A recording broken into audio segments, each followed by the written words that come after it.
4.4는 4.4를 한번 볼게요. 지금 우리가 하고 있는 거는 노달 어널리시스고, 노달 어널리시스는 우리가 마디 해석법이라고 얘기를 했어요. 노달이란 말이, 노드라는 말이 마디에 해당되는 거고, 어떤 소자와 소자와 이제 소자 사이 연결해주는 것을 우리가 이제 커넥션, 그 마디라고 보통 표현을 해주니까 마디. 그래서 마디 해석법에 대해서 살펴보고 있는데, 지금은 이제 그런 경우에 볼테이지 소스가 있는 경우들이 있어요. 저런 마디 해석법을 하는 경우에 볼테이지 소스가 있는 경우에 어떻게 하면 우리가 그 마디의 개수를 좀 줄일 수 있을까라는 것입니다. 그래서 우리가 그렇게 잡아주는 그런 영역들을 우리가 뭐라고 하냐면 슈퍼노드라고 얘기를 해줘요. 마디 해석법에서 여러분들이 보시면 마디가 n개가 있으면 n개의 마디 여러분이 개수를 셌어요. 개수를 셌더니 n개야. 근데 그 n개를 우리가 n-1개로 줄일 수 있다고 그랬어요. 왜 마디의 개수가 줄어들면 좋냐면, 마디의 개수를 구하기 위해서 그 마디에 있는 그 노드 볼티지를 구하기 위해서, 마디에 있는 볼티지를 구하기 위해서 우리가 방정식을 세워야 되는데, 여러분 아시다시피 변수가 하나면 방정식이 하나면 되지만 변수가 두 개면 방정식이 최소 두 개가 있어야 되고, 이런 식으로 생각해 보면 n개의 변수를 구하기 위해서 n개의 방정식이 필요한데 하나만 변수를 줄여도 식 하나가 줄어들게 되잖아요. 이제 그런 경우들이 있어서 우리가 그 마디 해석법을 사용하는데, 거기서 또 특별한 경우에는 또 한 번 더 마디의 개수를 줄일 수가 있습니다. 그래서 어떤 경우냐면, 우리가 볼테이지 소스가 있는 경우예요. 지금 볼테이지 소스가 있는 경우는 지금 보시면 그 서킷에서 볼테이지 소스가 포함된 모습이 이렇게 보여지고 있는데, 보여지고 있는데 두 개가 있어요. 볼테이지 소스가 이쪽에 있고 이쪽에 있고. 그럼 마디의 개수는 지금 한번 세보면 이쪽에 V1 미리 다 세져 있죠. V2 그리고 V3, V4, V5 그리고 아래쪽이 V6 이렇게 될 거예요. 근데 V6라고 얘기를 해주지 않는 이유는, 아시다시피 우리가 이 중에서 하나 가장 많은 소자들이 연결되어 있는 것들을 우리가 그라운드로 하나 잡아주게 되면 그 변수를 제거하고 나머지에 대해서 우리가 표현을 해줄 수 있기 때문이에요. 그래서 이렇게 하나 제거를 했는데, 그러다 보니까 제거를 했어요. 제거를 했는데 거기에 볼테이지 소스가 두 개가 들어가 있는데, 이 V1과 여기 5로 볼까요? V1과 여기 그라운드 혹은 V1과 그라운드 혹은 여기 V4와 V5를 보면 거기에 볼테이지 소스가 이렇게 걸려 있죠. 볼테이지 소스가. 근데 볼테이지 소스는 양단의 전압을 볼테이지 소스가 있으면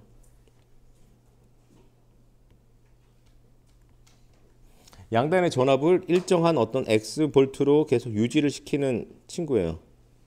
그런 역할을 해주는 애야.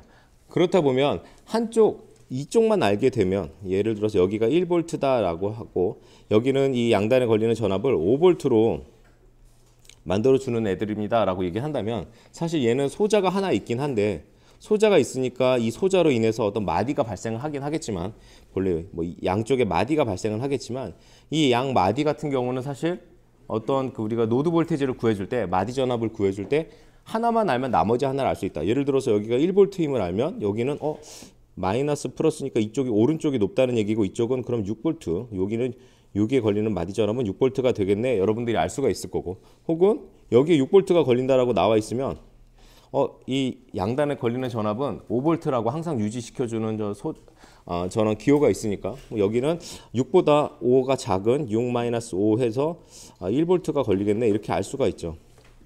이렇게 알 수가 있기 때문에 굳이 이 친구들을 양단의 이 노드들을, 이 마디를 변수로 잡을 필요가 없다는 거야. 여기 V1이라고 해주게 되면 여기는 V1 플러스 5 이렇게 해줄 수 바로 있다는 거죠. 왜 이렇게 해주느냐? 여기를 V2를 잡게 되면 식을 세울 때 V1과 V2에 의해서 식이 더 복잡해지잖아. 근데 그거를 단순하게 우리가 한껏 암산을 해서 암산해서 식을 더 간단히 만들 수 있으면 변수의 개수를 줄일 수가 있다. 이제 그런 개념이 우리가 슈퍼노드를 만들어주는 개념이에요. 자, 그래서 보면은 슈퍼노드를 만들어줄 때는 여러분이 볼테이지 소스를 찾아서 볼테이지 소스에 걸리는 양단의 양 끝에 있는 노드를 하나의 노드로 잡는 거야. 하나의 노드. 여기도 하나의 노드로 이렇게 잡습니다. 아 그냥 계산해 주면 되는데 왜 이거를 하나에 굳이 뭐 노드로 잡냐? 뭐 그냥 계산해 주면 되죠. 그렇죠? 한쪽을 한쪽에 값이 나오면 다른 한쪽을 구할 수 있는데 이렇게 잡는 이유는 슈퍼 노드 중요한 거는 여기서 이게 하나의 큰 노드라는 거예요. 이게 하나의 큰 노드야. 노드가 있으면 우리가 무엇을 구할 수 있냐면 노드에서 우리가 KCL을 구할 수 있죠. KCL을 구할 수 있어. 그래서 이게 하나의 우리가 가상적인 큰 노드라고 생각하고 이 노드를 통해서 KCL을 구할 수 있겠다라는 겁니다. KCL을 구할 수 있겠다. 그래서 지금 여기 보면 여기를 5V로 바로 잡아줬어요. 계산이 바로 되니까 여기 그라운드가 되고 5V. 이쪽은 하나를 기준으로 잡아주면 돼요. V4를 살려놓게 되면 이쪽은 V4 플러스 4 이렇게 여러분들이 잡아놓을 수가 있습니다. 이렇게 바로 잡아놓을 수가 있다. 이렇게 생각을 해주시면 되고. 자, 그래서 보면은 지금 본래는 노드의 개수가 하나, 뭐 여기 둘, 뭐 셋, 넷 이렇게 됐던 4개의 노드를 우리가 2개로 줄일 수가 있었어요. 2개로 줄이는데 그 중에 2개 중에서도 하나의 노드가 그라운드로 잡혀 있기 때문에 실제로 얘는 지금 1개로 줄일 수가 있는 거죠. 특별한 경우에. 그렇지만 일반적으로는 이제 볼테이지 소스의 개수만큼 노드의 개수를 줄일 수가 있습니다. 그 내용들을 정리해 두시면 될 것 같고요. 자, 그래서 식을 한번 이제 세워보는 거예요. 지금 중요한 거는 슈퍼노드로 만들었을 때 뭐 어느 한쪽을 알면 나머지 한쪽에 마디 전압을 알 수 있다라는 게 중요한 게 아니라 이 친구들을 하나의 슈퍼노드로 잡게 되고 나서 KCL을 사용해 주자, 키르호프 커런트 롤을 사용해 주자라는 거죠. 이렇게 잡아놨어요. 그럼 이게 자 키르호프 커런트 로 같은 경우는 이쪽으로 들어가는 커런트들의 합이 제로 혹은 이쪽에서 나가는 커런트의 합이 제로 혹은 한쪽으로 이 노드로 들어오는 이 마디로 들어오는 한쪽으로 들어오는 전류가 나머지로 나가는 전류들의 합과 같다. 뭐 이러한 3가지 방법으로 여러분들이 개념적으로 생각해 볼 수 있는데 저는 그냥 들어가는 커런트들의 합이 0이다라고 생각해 주면 이게 노드가 하나가 잡아주니까 이쪽으로 들어가는 위에서 이 저항에서 들어가는 요 커런트가 있을 거고 또 이쪽에서 들어가는 커런트가 있을 거고 또 이쪽에서 들어가는 커런트가 있을 거고 이쪽에서 들어가는 커런트가 있을 거예요. 이전 같았으면 V1만을 잡아줬다라고 여러분들이 생각해 보면 뭐 위쪽만 고려해주면 되지만 지금은 이 아래쪽에 있는 그라운드까지 여러분들이 고려를 해주기 때문에 이렇게 4가지를 다 고려를 해줘야 되죠. 이렇게 4가지를 고려해야 되고 각각을 계산해 보면 화살표 방향대로 여러분들이 중요하니까 화살표 방향대로 제가 하게 되면 지금 이 식은 그렇게 쓰여 있는지 모르겠습니다만은 자 이렇게 이 화살표 방향으로 커런트를 만들어 주기 위해서 이쪽 처음에 이 저항으로 지나가는 커런트를 구해줄 거예요. 근데 이 저항은 지금 S라고 쓰여져 있는 걸로 봐서 요거는 우리가 컨덕턴스죠. 그러니까 벌써 이미 얘네들은 역수를 취해준 거야. 저항의 역수를 취해준 거죠. 컨덕턴스의 단위가 S가 G맨스니까. 자 그렇게 되면 여기서 흐르는 커런트를 계산하려고 하면 V2 커런트 방향이 이렇게 되니까 이쪽이 높고 이쪽이 낮다라고 생각하고 우리가 생각해주면 되니까 V2에서 무엇을 빼주냐면 여기 V1을 빼주면 되는 거죠. 근데 V1의 값은 이미 우리가 계산 통해서 5V라는 걸 알아. 왜 5V냐면 여기가 그라운드고 이 그라운드를 잡았는데 이쪽은 그라운드보다 5V가 높다고 하니까 이거는 이미 벌써 나와 있는 거니까 이렇게 잡아주고요. 여기에 무엇을 곱해주냐면 V equal IR이 되는 거죠. 오메부치. 근데 이거를 다른 식으로 쓰면 V에다가 G를 곱해주게 되면 커런트 이렇게 된다고 생각해요. G는 컨덕턴스예요. 컨덕턴스는 저항의 역수. 그냥 여러분들이 생각해서 그냥 이거 뭐 컨덕턴스나 개념 없어도 그냥 저항 값을 이렇게 해줘도 상관없어요. 근데 어차피 저항 값이 1이니까 여기서는 저항 값도 1이니까 역수가. 자 이렇게 더해주고 이번에는 여기로 들어가는 요 아래쪽에서 들어가는 요 커런트를 잡아주면 커런트 방향은 지금 들어가는 방향으로 내가 계산을 해야 되는데 지금 실제로 여기 나와 있는 표시된 건 6A로 나간다고 되어 있으니까 요거는 나가는 방향이니까 서로 방향을 바꿔줘야 되겠네 라고 해서 마이너스 6을 써줄 수가 있고 그 다음에 이쪽으로 들어가는 커런트를 구하려면 V3에서 아래쪽은 그라운드니까 V3에서 그라운드로 들어가고 거기에 컨덕턴스 3을 이렇게 곱해줄 수가 있고 그 다음에 이쪽으로 들어가는 커런트는 이쪽의 노드가 V5에 이제 해당되는 거죠. V5. 근데 V5인데 이미 우리가 V4나 5 둘 중에 하나만 살리자라고 해서 V4만 살립시다. 만약에 얘기를 하게 되면 V5는 사실 V5가 아니라 V4 플러스 4V가 돼요. 왜냐하면 여기에서 4V가 항상 높다라고 했으니까 플러스 4가 되는 거니까. 그럼 여기에서 이쪽에 그라운드를 빼주는 거죠. 그래서 플러스 V4 플러스 4에서 0을 빼주고 거기 컨덕턴스는 1이 되니까 곱하기 1 이렇게 식을 써줄 수가 있어요. 그게 합이 0이다. 네, 이렇게 0이다. 이렇게 쓸 수가 있습니다. 그러면 이제 첫 번째 식이 나오고요. 책에서는 이제 조금 책에서는 노드 어디를 의미하는지 모르겠네. 자, 이렇게 식을 하나 써줄 수가 있고 두 번째 노드 한번 살펴볼까요?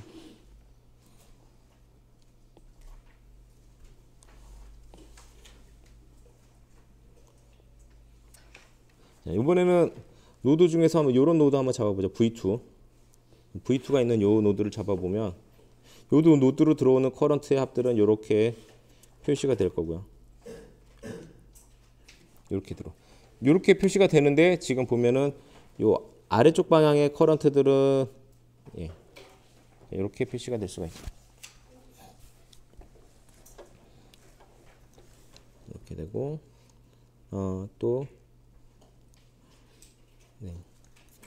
자, 여기서 보면은 이렇게 되겠네요.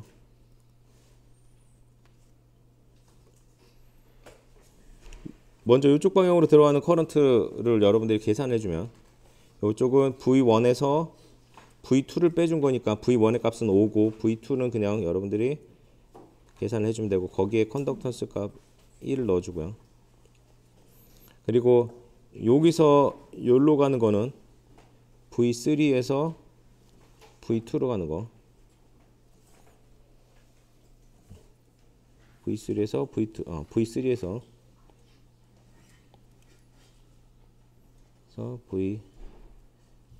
V2로 가는 거에다가 컨덕턴스 값은 4를 이렇게 써주면 되는 거고요. 그리고 이쪽으로 가는 거 살펴볼게요. 오른쪽에서 왼쪽으로 가는 거. 이쪽 슈퍼노드네요. 슈퍼노드는 여기가 V4고 거기다가 이쪽에 4V 높다고 했으니까 여기는 V4 플러스 4라고 잡혀진 지역에서 V4 플러스 4라고 잡혀진 지역에서 무엇을 빼준 거냐면 V2를 빼준 거죠.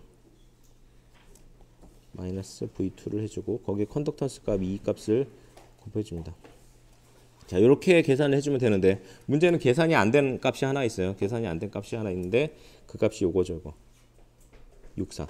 얘네들은 어떤 방향으로 들어가냐면 이쪽 방향으로 들어가요. 이렇게 이쪽 방향으로 들어가니까 들어가는 방향으로 그대로 6을 이렇게 잡아줄 수 있습니다. 이렇게 0 이렇게 잡아줄 수 있어요. 근데 여기서 이제 질문이 또 나올 수가 있어요. 경우에 따라서 이게 이제 첫 번째 식인데 어떤 질문이 나올 수 있냐면 혹시 지금 여기 계신 여러분들 중에도 뭐 지금까지 제가 했던 부분들 자 요게 색깔 좀 다르게 이렇게 들어가고 이쪽 들어간 거 금방 계산했고 여기서 V3에서 여기로 들어간 것까지 계산했어요. 계산했는데 하나 빼먹은 게 뭐냐면 마지막으로 계산했던 이 6에 해당되는 게 여기서 이렇게 들어간 거죠.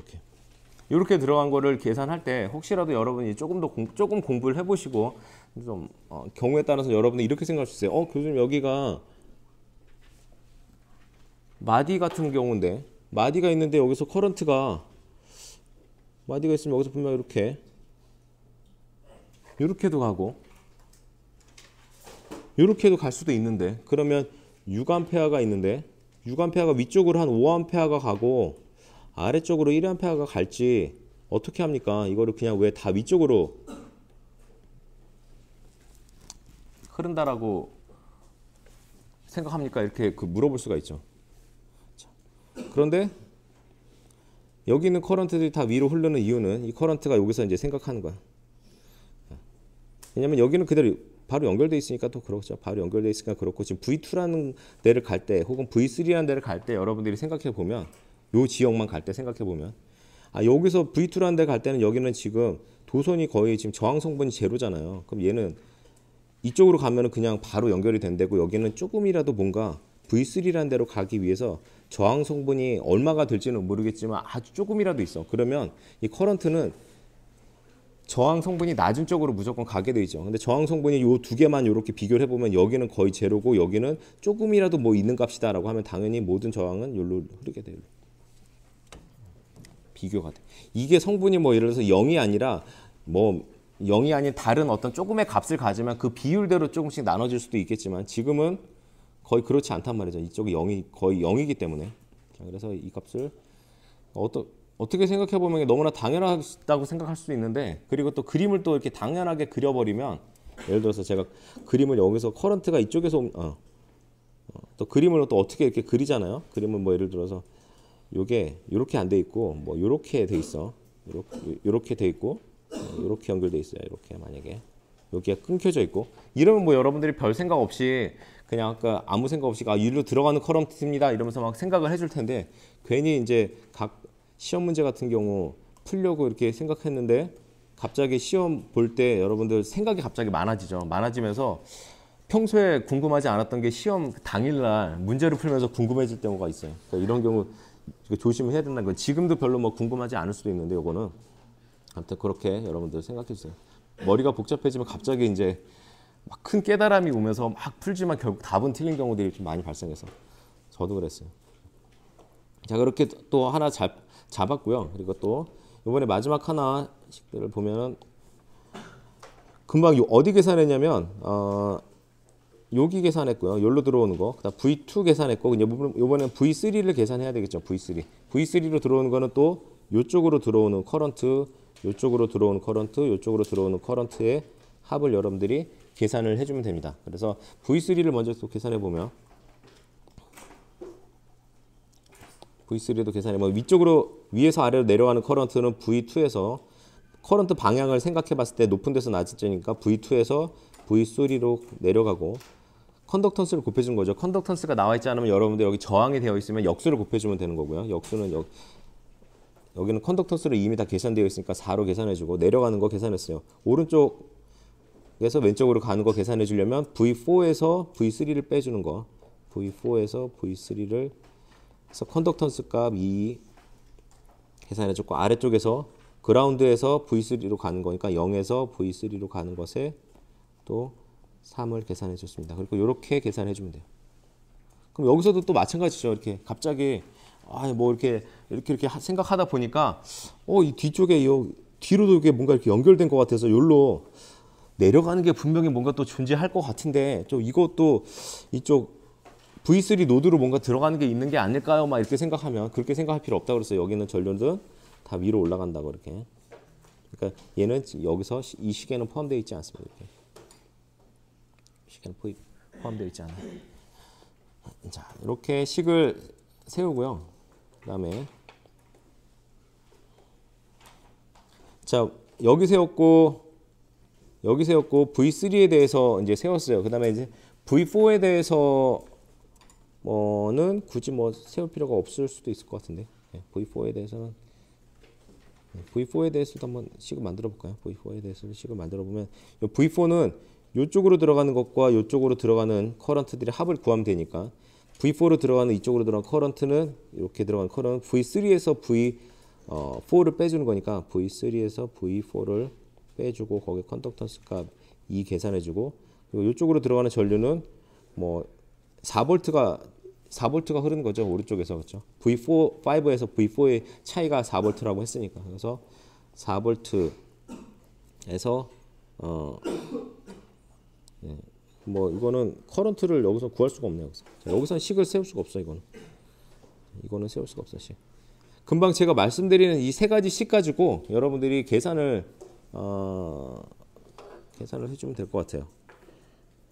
V2 1 계산했죠. 1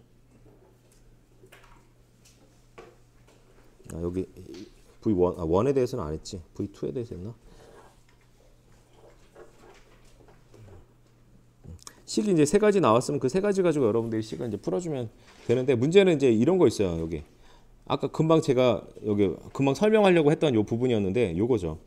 여기서 내가 갑자기 V4에 대해서 내가 잡고 싶은 일이 발생한 거야. 이것도 마찬가지로 답이 이렇게 나와 있을 때는 여러분들이 솔루션이 있을 때는 그냥 뭐 그냥 넘어가게 되는 일인데 갑자기 뭔가 여러분들이 좀 다르게 풀고 싶거나 이런 일이 발생해가지고 V4에 대해서 내가 갑자기 풀고 싶은 일이 생기는 거야 여기.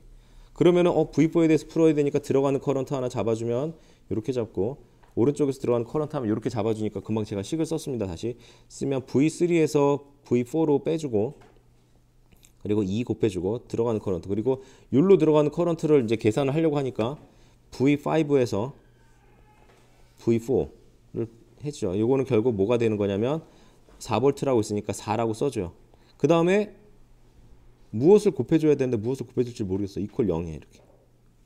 요런 일이 발생하죠. 무엇을 곱해주는지 모르는 죄송합니다. 이거 이렇게 된 거죠. 자 이렇게 하고요. 이쪽에서 식을 쓸 수 있네. 여기가 중요한 게 아니라 그렇죠. 여기가 하나의 노드라 그랬죠. 여기가 노드니까 제가 여기로 들어가는 게 아니라 요게 큰 노드라고 생각하면 요 점이라고 생각하면 요 점으로 들어가는 게 요 왼쪽에서 오른쪽이라면 요쪽에서 가는 것과 요쪽에서 가는 거 이렇게 크게 봐야 되죠. 제가 작게 봤네.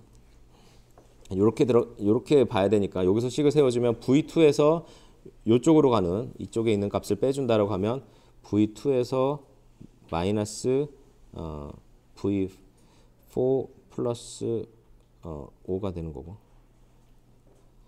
여기가 요쪽이 값이 V4 플러스 5죠. 그러니까 요쪽으로 흐르는 거는 높은 데서 V2에서 요거를 빼주겠네요. 이렇게 값에다가 컨덕턴스 값 2를 계산해주고 이쪽으로 가는 거는 여기가 제로니까 제로에서 이 값을 빼주는 거니까 제로에서 V4 마이너스 V5 V4 5를 계산해주고 거기에 1 이퀄 0 이렇게 식을 세워주면 되죠. 그러니까 제가 지금 말씀드리는 거는 그 푸는 방법들을 보여주는데 실시간적으로 제가 지난번에도 말씀드렸지만 여러분들이 어떤 인강을 듣거나 어디 강의를 가거나 여러분들이 이렇게 교수가 말하는 거에서 어떤 부분들은 물론 여러분들 중에도 그 잘하시는 분들은 제가 말하는 거대로 저보다 더 빠른 프로세스를 갖고 제가 하는 것들이 이제 어떻게 계산되는지를 막 보시는 분이 있지만 그러니까 저는 그게 어려웠거든요. 그러니까 교수님이 막 계산을 하면은 따라갈 수가 없었어. 근데 그 따라갈 수 없는 이유가 저는 당연하다고 생각했던 이유가 제가 교수님보다 지금도 그렇지만 이렇게 머리가 막 좋은 스타일도 아니고 계산이 빠른 스타일도 아니고 이래서 근데 교수님은 자기 머릿속에서 나온 게 뭐 어떻게 프로세스를 통해서 입으로 나오고 나는 그거를 듣고 다시 또 머릿속에서 그거를 형상화 시키려면 약간의 딜레이가 발생할 수밖에 없는 거고 그 딜레이들이 모이게 되면 못 따라가는 일도 발생할 수 있는 건데 그래서 제가 지금 말씀드리는 거는 여러분들이 그러니까 개념적으로 여기서 식을 세우는 것보다는 이쪽에서 식을 세우기 위해서 제가 이렇게 고민하는 화살표 모양이라든지 이런 형태들을 좀 살펴보고 이렇게 식이 만들어진 다음에 정리하거나 이런 것들은 여러분들이 직접 좀 천천히 해보면 돼요. 제가 실수할 수도 있고. 그래서 식을 여러분들이 만들게 되면 이런 형태의 식을 만들 수가 있고 자, 이런 식을 만들게 되면 요거를 지금은 또 3x3 행렬로 풀 수 있는 문제가 됐어.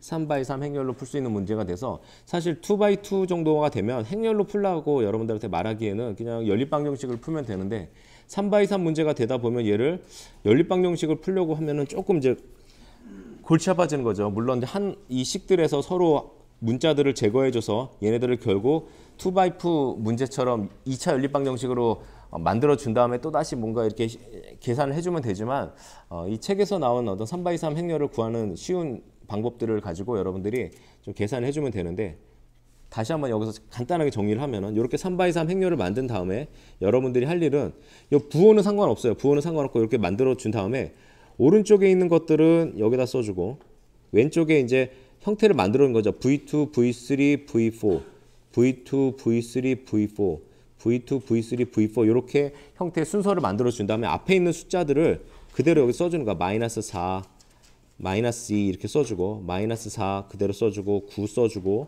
자 이렇게 해서 그대로 여기다 써준 겁니다.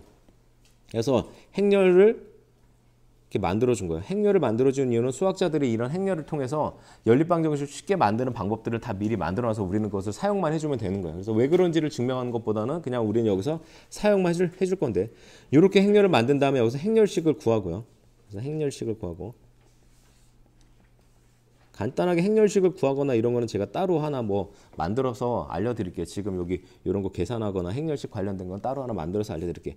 행렬식을 구하면 디터미넌트라고 하는데 한국말로는 행렬식이라는 걸 이제 구하게 되면 각각의 변수를 구하기 위해서 V2를 계산하기 위해서는 밑에다가는 금방 계산된 이렇게 행렬식을 밑에다 넣어주고 계산 값이 나오겠죠. 이렇게 값이 나온 그 값을 넣어주고 위쪽에다가는 처음에 V2를 계산하기 위해서는 첫 번째 열은 다 없애주고 첫 번째 열은 이 뒤쪽에 있는 값을 여기다 이렇게 써줘요.